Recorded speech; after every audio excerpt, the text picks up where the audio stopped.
Bonjour à tous. Donc, les jeux de pouvoir, dans l'adolescence. On parle de création de jeux de pouvoir.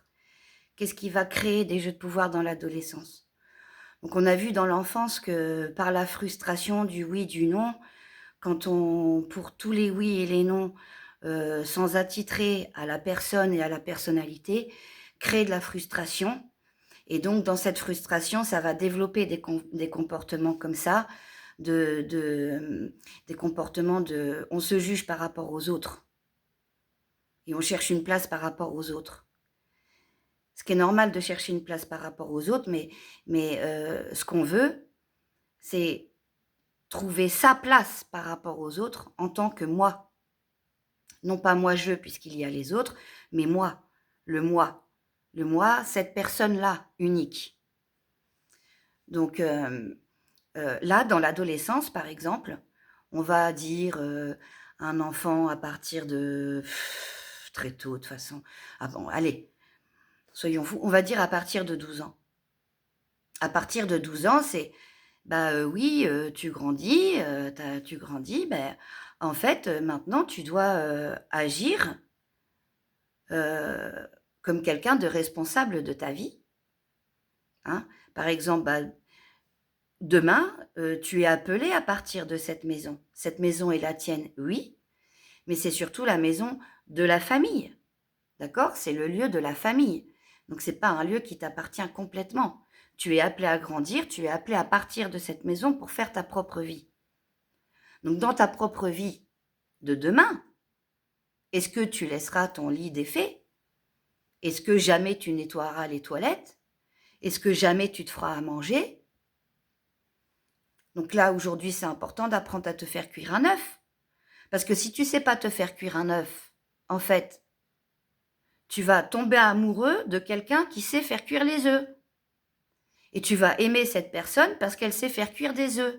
Tout ça pourquoi? Parce que toi, tu n'as pas appris à les cuire. Donc tu dois apprendre.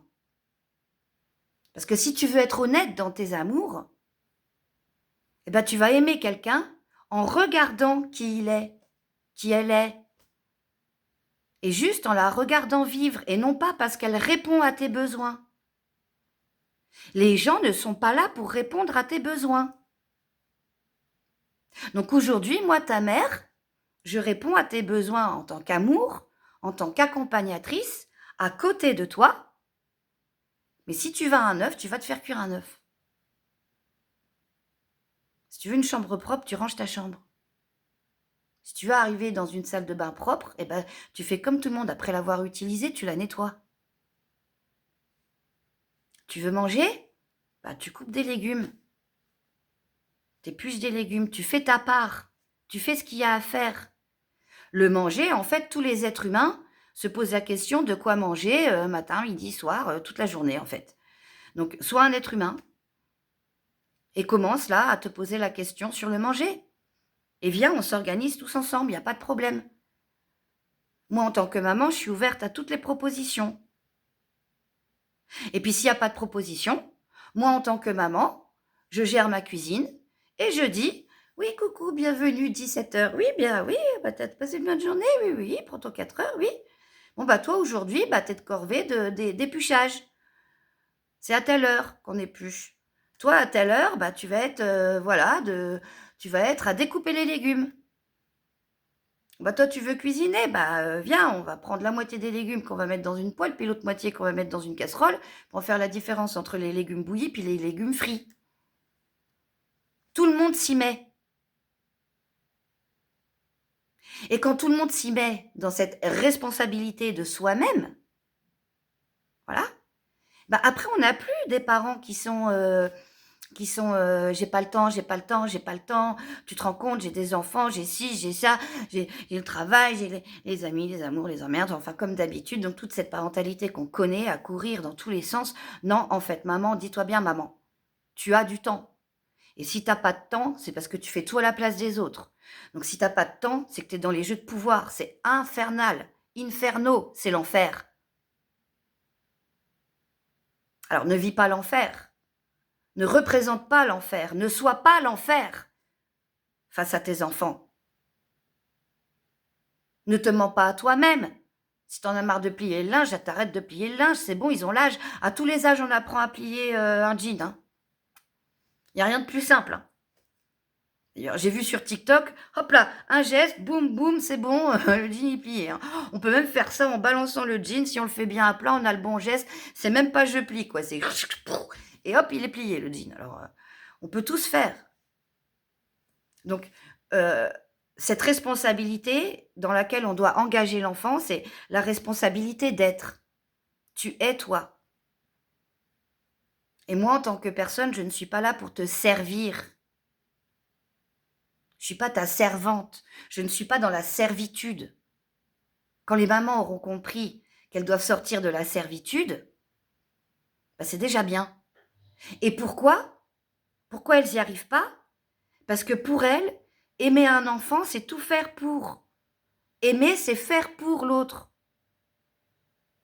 Alors, aimer, c'est faire pour l'autre, oui, mais tout ce que je fais pour que l'autre soit autonome. Dans mes amours, je veux que l'autre soit autonome dans ses sentiments. Je fais ce qu'il faut, j'agis, je parle pour que l'autre comprenne que c'est OK. Pour qu'il soit bien. Pour que l'autre n'ait pas peur de dire, n'ait pas peur d'agir face à moi ou à côté de moi. Ça, c'est de l'amour. Mettre à l'aise les personnes suffisamment à l'aise pour qu'elles puissent faire et agir. Et quand on instaure ça, il n'y a pas de problème. On m'a dit une phrase très mignonne, c'est « ça dépend de la taille du cordon ombilical ». Mais bon, c'est sûr, j'adore cette phrase, quoi. C'est vraiment ça, quoi. C'est auquel cas, on est un parent ou un parent accompagnateur pour la meilleure vie de cet être, ou est-ce qu'on est un parent où on agit pour nous? Et dans ce parent qui agit pour lui-même, eh ben c'est bien ce parent-là qui n'a le temps de rien. Il n'a jamais le temps. Je ne peux pas discuter avec une copine parce que j'ai des enfants. Je ne peux pas, je sais pas, passer un beau moment avec des amis parce que j'ai des enfants. Je ne peux pas passer une demi-heure sur YouTube ou voilà, les réseaux sociaux comme on aime bien, comme tout le monde aime, parce que j'ai des enfants. Donc non, en fait. Non. Il faut juste quand même que l'enfant comprenne que demain, il sera chez lui. Et que dans sa façon d'être chez lui, peut-être il va rechercher l'amour. Comme tout le monde, on est tous pareils, on cherche tous de l'amour. Et bien cet amour, pour le trouver et le garder, déjà le trouver et le garder, faut savoir être autonome. Parce que personne répondra à de l'amour si voilà, alors l'amour c'est de lui faire cuire son œuf parce qu'il ne sait pas faire cuire un œuf. Oui, c'est pas ça. C'est vraiment bien tout ça qu'il faut changer. Une autre vision. C'est j'existe, oui, mais j'existe pas pour les autres, j'existe pas à travers les autres, j'existe à côté des autres pour leur mieux. Toujours pour leur mieux. C'est une façon d'exercer les bons sentiments, la bienveillance. J'exige rien, je demande rien. Je montre tellement présence que les gens déjà vont être posés dans leurs émotions, dans leur stabilité émotionnelle. Et ça devrait être ça le but tout le temps. Dans l'amitié ou entre collègues, tout le temps. Dès qu'on a des rapports humains, c'est ça qu'on devrait exercer. Qu'est-ce que je fais? Qu'est-ce que je dis pour que l'autre à mes côtés, égalité, que l'autre à mes côtés soit OK avec ça. Parce que c'est quand on est OK qu'on peut vraiment se permettre d'être ce qu'on est, de se présenter ou d'émettre des opinions. Parce qu'émettre des opinions, c'est pas du jugement. À l'heure d'aujourd'hui, on va tout confondre. Dès qu'on émet une opinion, c'est un jugement. Non, c'est une opinion. Alors, c'est vrai qu'on n'a plus le droit d'opinion. C'est à ça qu'on voit qu'on n'a plus le droit d'opinion. Effectivement. C'est l'autocensure du peuple par le peuple, la censure du peuple par le peuple. C'est qu'à chaque fois que quelqu'un va dire quelque chose, je vais dire « Oh, tu juges, il ne faut pas juger ». Alors, on a tous compris qu'il ne faut pas juger. Ah bah, tu juges, tu juges, tu juges. Oui, bah, bon alors donc oui, donc alors, il y a une différence entre juger et émettre une opinion, hein. On a quand même encore tous le droit de réfléchir, de penser et d'agir. Et parler, c'est agir, parler. Voilà. Mais faut parler en bienveillance. Il se passe ceci, cela, je ceci, cela, et toi, qu'en penses-tu? La bienveillance. Est-ce qu'on continue comme ci, comme ça? Dans quel état émotionnel ça te met? Dans quel état émotionnel ça me met? Est-ce qu'on continue? Oui, non. Donc,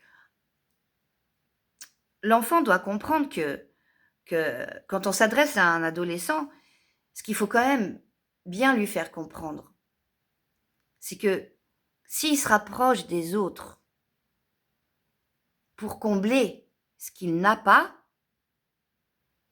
c'est pas bon pour l'autre. Ça veut dire qu'il va prendre ce qu'il y a à prendre chez quelqu'un. Il va se combler en prenant chez les autres. Donc non, c'est pas comme ça. C'est tu dois répondre tout seul à tes besoins. Tout seul. Les autres, s'ils doivent avoir une utilité dans ta vie, j'aime pas parler comme ça parce que les gens sont pas des choses. Donc les gens n'ont pas à être utiles. Personne n'a à être utile à quelqu'un. Profiter n'est pas utiliser. Et utiliser, ça n'est pas profiter. Profiter, c'est quand moi par exemple j'ai cette expression, bien venez profiter. Mais profiter, c'est venez, ouais, on se pose cool, on se pose cool. Et de se poser vraiment bien, bah, ça fait du bien. Mais dès qu'on est utilisé, dès qu'on se sent utilisé, ou dès qu'on utilise quelqu'un pour, bah, on n'est pas bien. Parce qu'on a des comportements qui s'enchaînent à ça. Je vais te dire je t'aime, mais en fait, c'est pas toi que j'aime. C'est ta façon de faire les œufs. Parce que moi-même, je ne sais pas me faire cuire un œuf. Puis j'aime les œufs. Et je veux en manger. Et comme comme j'ai fait le feignant, la feignasse à ne pas apprendre à faire cuire un œuf. Alors je t'aime parce que tu cuis les œufs, quoi. Donc non. Avant, on disait tomber amoureux. On tombe amoureux. Ouais, on tombe, quoi. On tombe. C'est-à-dire, on tombe dans des jeux incroyables. C'est pas tomber amoureux, hein. C'est voir l'amour. L'amour, ça se regarde. C'est pour ça qu'on dit l'amour, c'est dans les yeux. Parce que l'amour, ça se regarde. Je vois l'amour. Je vois comment tu te comportes et j'aime ça. Bah tiens, je vais faire pareil. T'as tel comportement, bah tiens, je vais faire pareil pour toi. Parce qu'on comprend que si tu te comportes comme ça avec moi, c'est que tu aimerais peut-être bien qu'on se comporte comme ça avec toi. Et ça, c'est des comportements d'amour. Pour n'importe qui. Collègue, la boulangère, le voisin, l'ami, le frangin, les enfants, pour n'importe qui. Pour tout le monde. Quand on est dans le bon amour, c'est les mêmes comportements pour tout le monde, en fait. Tout simplement. Donc, dans l'adolescence, un adolescent qui va se sentir poussé comme ça tout d'un coup parce que le boulot n'a pas été fait avant dans l'enfance, que le boulot n'a même pas été fait sur ce parent dès le départ, en fait. Mais un parent peut toujours se reprendre parce que c'est un être évolutif aussi. On devient parent, hein. C'est pas on est parent dès le départ, hein. Il n'y a pas de problème, on peut se reprendre à tout âge.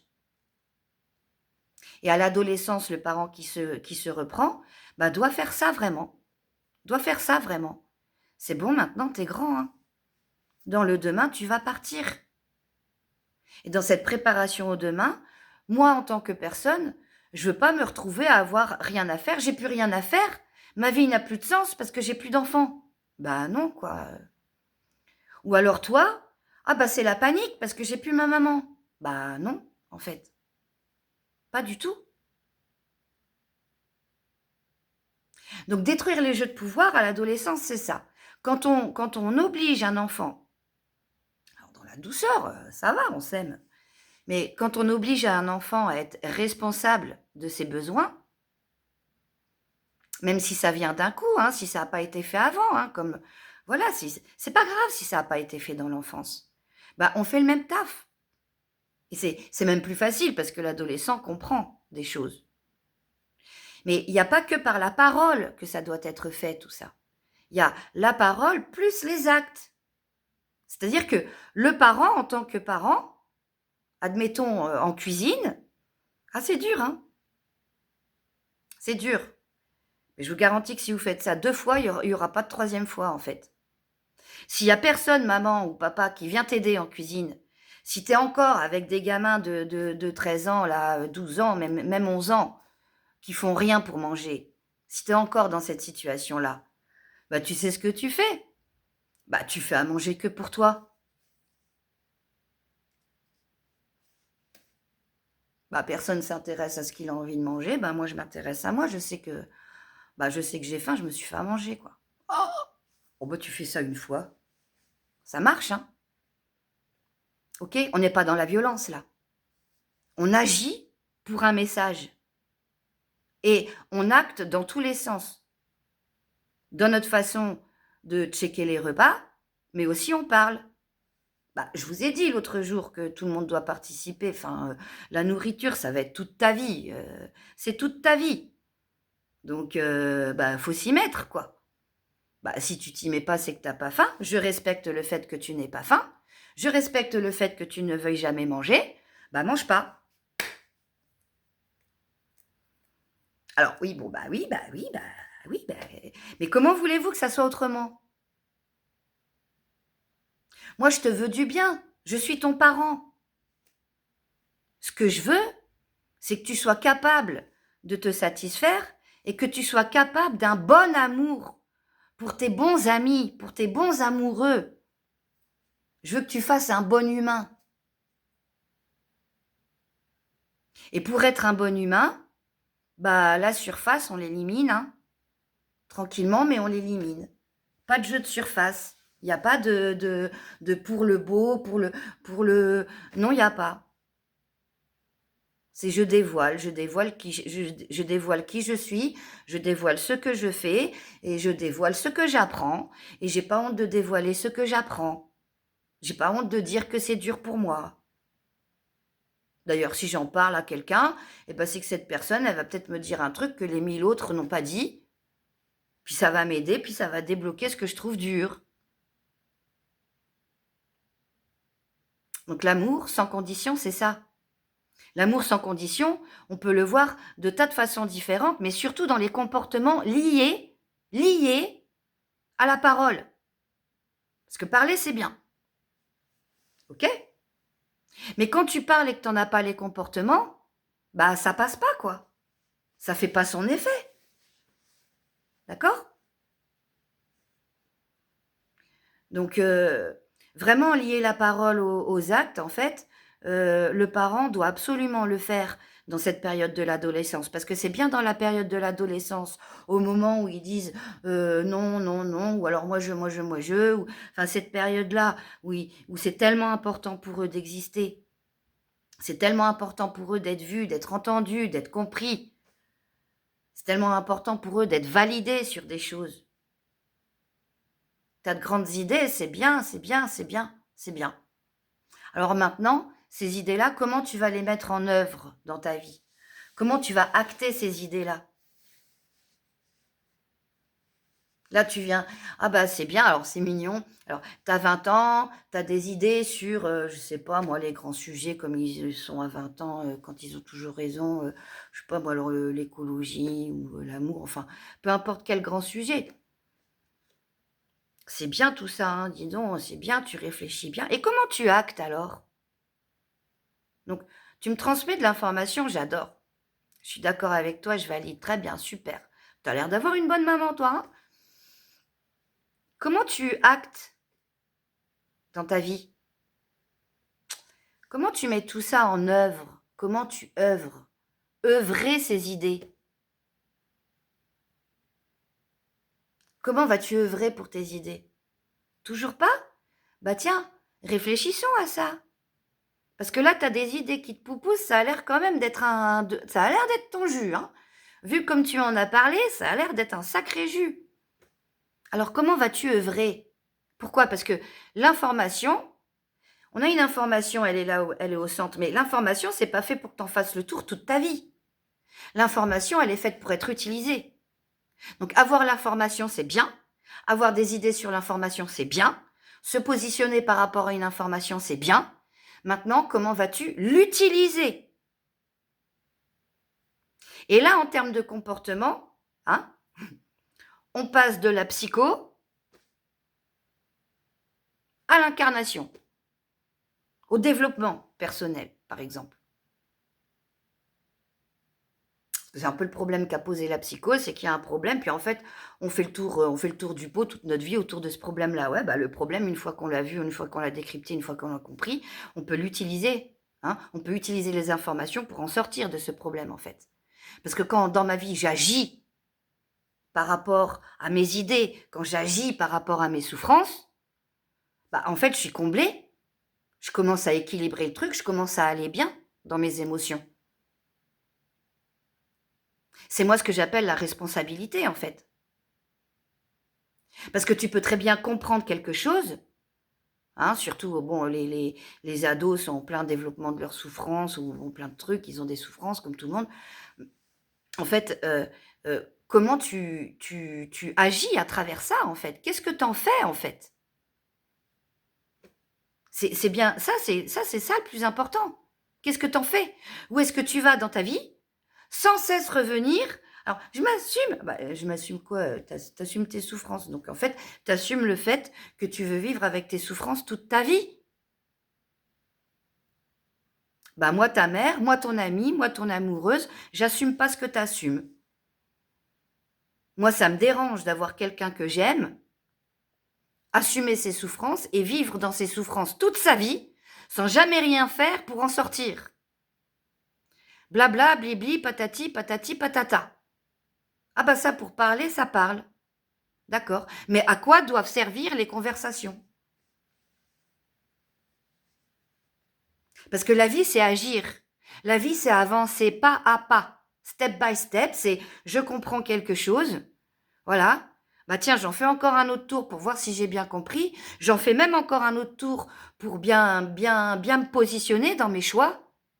Et maintenant, ça, qu'est-ce que j'en fais? À quel titre dans ma vie j'agis pour ça? À quel titre suis-je juste avec moi-même? Parce que je cherche la justesse, je cherche l'équilibre dans mes émotions, dans mes réflexions, puis dans mes vibrations au niveau du ventre. Telle doit être ma recherche tout le temps. Et c'est bien ça qu'il faut leur apprendre aux enfants. Et là, on est en train de vraiment décabaner tous les jeux de pouvoir. Tout ce qui a été construit, c'est-à-dire l'autre répond à mes besoins, ben on le déconstruit. Donc, si tes parents, si tu veux le bien de tes enfants,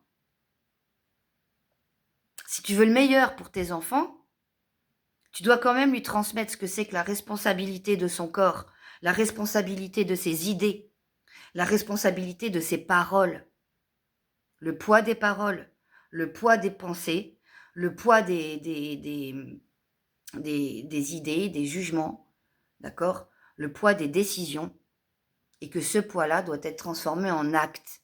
Parce que dès qu'on transforme en acte, dès qu'on agit, on trouve un équilibre. Et on peut être dans le contentement de soi. On est dans le contentement de soi quand on agit par rapport à soi. D'accord? Mais si on est dans la non-action, parce qu'on fait le choix inconscient, hein, c'est un non-choix choisi entre la peste et le choléra, donc dans le non-choix, on tourne tout le temps autour du pot. Et du coup, on ne peut pas agir, on n'agit pas. On n'agit pas. Donc voilà, c'est vraiment ça, là, qu'il faut comprendre en tant que parent. C'est moi, en tant que parent, je suis pas dans la servitude. C'est pas à moi de répondre, d'accord? Voilà, moi, je peux répondre quand tu me parles, voilà, et dans ma façon de répondre, je suis à côté. Et dans tout ce qui est fait, dans tout ce qui est dit, je vais t'expliquer comment se positionner à côté des gens. Ça s'appelle l'égalité. Et je vais t'expliquer comment agir en fonction de tes idées. Ça s'appelle la responsabilité. Parce que la liberté égale, la liberté, c'est la responsabilité des agissements pour ton bien. Et l'égalité, je suis à côté des gens. Ni devant, ni derrière, ni au-dessus, ni à côté. Enfin, ni en dessous. À côté. Liberté égale responsabilité. La responsabilité, c'est les actes que tu fais bien pour toi-même. Responsabilité plus égalité. C'est les actes que tu fais pour toi-même avec les autres en étant à côté. Et là, tu commences à toucher du doigt la liberté. Et là, la liberté n'est plus un concept. Tu vas créer la liberté dans ta vie, à l'intérieur de toi, puis à l'extérieur de toi. Tu vas diffuser la liberté. Et la liberté, c'est déjà, voilà, sortir des jeux de pouvoir. Donc, la liberté n'est pas un concept. Quand on est dans les jeux de pouvoir et qu'on s'en sort pas et qu'on est tout le temps en train de faire le tour, la liberté, c'est juste un concept. C'est des trucs d'intellectuels qui discutent autour d'un café, avec leurs beaux mots, leurs belles paroles, voilà, autour d'un drink, autour d'un verre de vin, et on discute comme ça de choses. Oh, on a de belles idées, mais... Et puis tout ça pour dire quoi? Plein de choses. Et pour faire quoi? Rien. Rien. Parce qu'au bout de moult conversations, eh ben on va se dire, on n'est pas libre. Bah oui, mais on n'est pas libre. Pourquoi t'es pas libre? Parce que j'ai pas le choix. Pourquoi t'as pas le choix? Comment ça, t'as pas le choix? T'as choisi la non-action. Il y a toujours un choix. Seulement, il se fait dans le temps présent où tu dois le faire. Il a été fait il y a bien longtemps, le choix. Et t'as pas vu que t'avais un choix à faire. Donc, t'as fait un non-choix. Le choix, c'est pas quand c'est la merde qu'on doit le faire. Parce que quand c'est la merde, elle est là. Alors du coup, on doit faire des choix de nettoyage. Mais sinon, il y a eu des choix bien avant à faire. Avant que tu te plaignes. Avant que tu veuilles tout changer. Il y a eu des non-choix qui ont été faits là. Donc voilà. Cette vidéo pour vous transmettre l'idée que de liberté égale responsabilité plus égalité. Et quand on est là-dedans, bah vraiment, en fait, on peut dire beaucoup de choses parce qu'on est respectueux de l'autre en face de nous, à côté de nous. Voilà, quand je dis en face, c'est quand on se parle les yeux dans les yeux, mais voilà, on est responsable de soi-même parce que non, on ne se tait pas. Non, on ne se censure pas. Et non, on ne prend pas la parole pour censurer l'autre. Donc on ne prend pas la parole pour censurer l'autre parce qu'on sait, on a le discernement, on sait faire la diff entre eux, émettre une opinion et juger. Voilà. Donc à l'adolescence, il n'y a que ça à faire. Donc si tu es un parent qui se reprend, bah oui, bah tu es dans la lutte. Mais quand tu agis de la bonne façon, tu verras, hein, c'est très rapide. Hein. C'est très rapide. Hein. Une ou deux panières de linge de cette façon-là, ils comprennent tous très vite en fait. Hein. Tu nettoies plus les chiottes, ils vont tous très vite comprendre aussi. Tu nettoies plus la salle de bain, ils vont tous très vite comprendre, tout le monde en fait. Puis vu que tu te reprends par rapport à tes enfants, bah c'est très bien. Hein. Ton couple, hein, ton compagnon se reprendra à lui aussi. Et c'est très bien. Voilà. Voilà pour les petits conseils. Donc il n'y a vraiment que ça à faire. Si on ne veut pas faire naître des jeux de pouvoir, alors on doit détruire tout ce qui est irresponsable chez nos enfants ou chez les gens qu'on aime, pour les gens qu'on aime. On doit détruire tout ce qui est irresponsable. C'est pas facile à faire. Mais si c'est bien dit, et surtout accompagné d'actions, parce que les paroles vraiment ne suffisent pas, et les actions sans les paroles ne suffisent pas vraiment. Il faut vraiment faire les deux. La parole avant l'action, et puis même parfois les actions avant les paroles. Moi, j'opte pour les actions avant les paroles, parce qu'on a toujours une meilleure écoute dans la transmission des idées de liberté quand on a agi avant de parler. Et quand on a agi avant de parler, bah, tout le monde sait de quoi il parle. Il y a celui qui a subi l'action, il y a celui qui a fait l'action en conscience, donc on sait vraiment de quoi on parle. On a un exemple. Et puis parler quand on a un exemple, bah, voilà, il n'y a pas mieux. Il n'y a pas mieux. Donc autant agir avant de parler. Voilà. Et sinon, on parle, on agit, puis on reparle après. Parce que derrière une action, il faut parler. Voilà le bon sens. C'est du bon sens. C'est le bon sens des choses. Voilà. À bas la psychologie sans rien d'autre derrière. À bas l'information sans rien d'autre derrière. Ce qu'il y a derrière, ça doit être des actions. Tout le temps et toujours. Et des actions autonomes. Autonomes. Des actions autonomes. Des actions uniques. Car on est tous uniques. Il n'y a jamais deux personnes pareilles, même chez les jumeaux. Il y a toujours, on est tous uniques. On est tous pareils, dans le sens où on veut tous un frigo plein, des draps qui sentent la lavande, l'amour, la joie, les amis. On veut tous la prospérité, on veut tous l'abondance. Donc on est tous pareils là-dessus. On a tous des souffrances d'enfance. On est tous pareils. Par contre, on est complètement uniques dans notre façon d'interagir, dans notre façon de penser qui nous appartient, dans notre façon d'aimer qui a été la nôtre et qui doit être reprise. Voilà, se reprendre. Voilà pour aujourd'hui. Allez, je vous biche.